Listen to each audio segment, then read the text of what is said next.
I got to be honest. I've been on the show now for about 2 years, and I'm being brutally honest with you guys. I don't love talking about the Cowboys. Let's be real.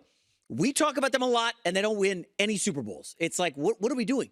They are America's team. This time, though, there's genuine smoke in Dallas. A story that just dropped here within the last couple hours on a website called Go Long. It's a football website.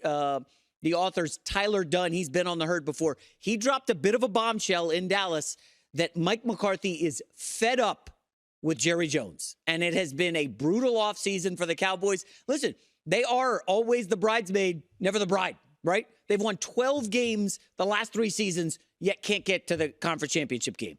They have 4 playoff wins this century, ladies and gentlemen.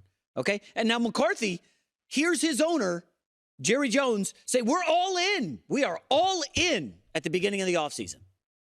And then the offseason happens, and it's crickets. They lose a couple offensive linemen, starters, lose Tony Pollard, and you look around for all the big moves, and it's like 1-year deal for this guy, 1-year deal here.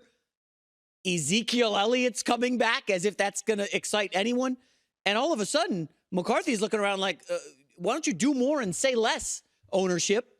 And McCarthy's in a bit of a position of power here because Jerry Jones, in his 80s, is at a bit of a breaking point. He's got Dak Prescott in a final year of his contract, McCarthy, final year of his deal. And when your coach is going through a writer to say he's fed up, Jerry, I think you got to do something. Now, there will be some people who see this and are, Jason, come on, you're making something out of nothing. This is not a nothing burger. I will, as someone who covered the media at a website back in the day, I'll say this. Go look at Tyler Dunne's history. He covered the Packers in Green Bay. You know who their coach was? It was McCarthy. So these two have had a long history together. This is not nothing. McCarthy is clearly ticked off. And I'm going to borrow a line from the great Top Gun. It almost feels like Jerry Jones his mouth is writing checks that his butt can't cash. And when you say we're going all in and you're not at all doing anything, that's a bit of a problem. Remember, Detroit Lions re-signed just about everybody. Detroit Lions added guys on defense. The Eagles added Saquon Barkley, who's going to revamp that offense. And you look around the NFC, everybody's getting better. I don't know that the Falcons are that good, but the Falcons are certainly better than they were a year ago. The Green Bay Packers, who destroyed you in a playoff game, suddenly they're lurking in the NFC as like a potential threat. The Bears got instrumentally better. And you look around the NFC and you're like, geez, is this the beginning of the end?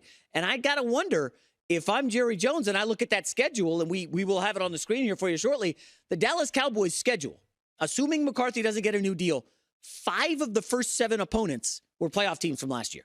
That game in Cleveland, they start 0-1, and I think they're narrow underdogs. I believe they could have flipped. That's a troubling game for Dallas. You start out 0-1, you probably win the Saints game, but Ravens, that won't be a cakewalk. Lamar just coming off the MVP last year. Ravens are good. Giants, we know, are a dumpster fire. Steelers, but then Lions by 49ers. And now all of a sudden it's like, what are we? Are we a middling team? And the back end of the schedule does include the Eagles late in the season. Washington, are they on the come up? Game against the Texans. This is not a 12-win team this year. Yes, they're going to be favored in about 11, 12, maybe 13 games. But the Dallas Cowboys, when your coach is going out there through a media member he knows and saying he's fed up, that's a coach angling for a contract. In Dallas, more drama as we head into July here in the next week and camps begin to open, and a lot of questions swirling around those Cowboys. All right, let's pivot to USA Soccer. And folks, I want to start positive. Everybody watch Copa América Sunday. USA picks up the 2-0 victory, 2-0. Sorry for the soccer purists. I'll be positive here.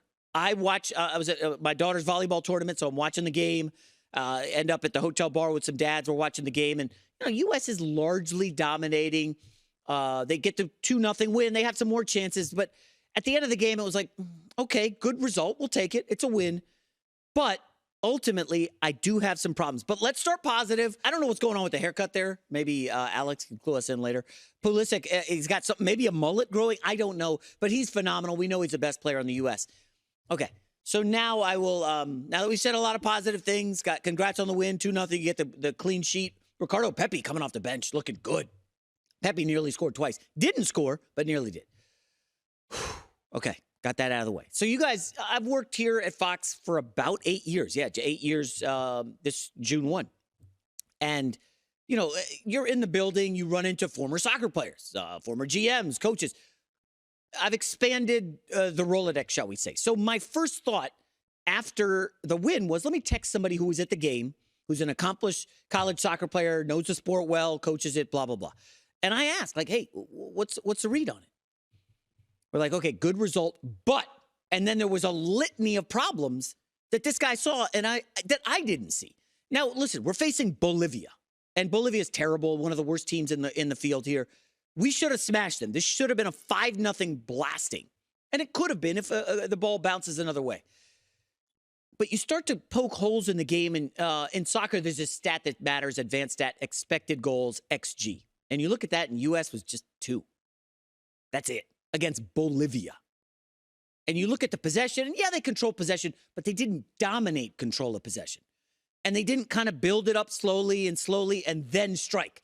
It looked like they were forcing the issue. We got to score. We got to impress everybody. And they kept failing. And I like this team a lot. I do believe the talent is there for them to make a run and kind of get to the Copa América semifinals. Finals would be amazing. It's a difficult field with a lot of very good teams. But the other problem is when you don't blow out the weakest opponent, you leave yourself vulnerable for what should happen, I don't know, at the end of the group stage. Uruguay, we know, is very good. That game will be difficult. Let's say they tie that game. They will now lose tiebreakers on goal differential because they didn't bury Bolivia. And then you've got a more difficult road in the knockout stages. And again, I know people are going to say, Jason, you're picking nits. We got the 2-0 win. Just settle down.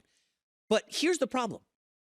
What got us here, all the good stuff that got us to this point, we still have a lot of room to improve if you want to dream of winning a Copa América, getting to a, World Cup final in 2026 on our home soil.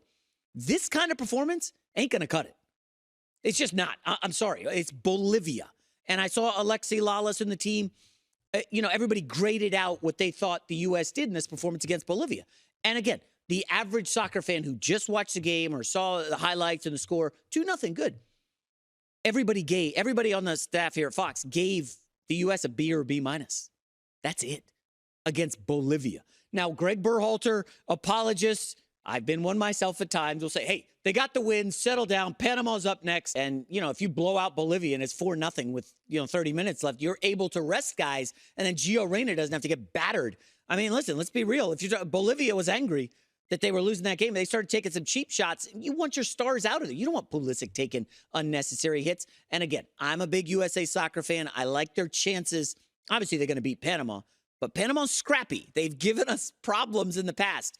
And one thing someone brought up in our morning meeting that I missed this in the game yesterday, but the U.S. used to have a DNA of like scrappy underdog, plucky upstart.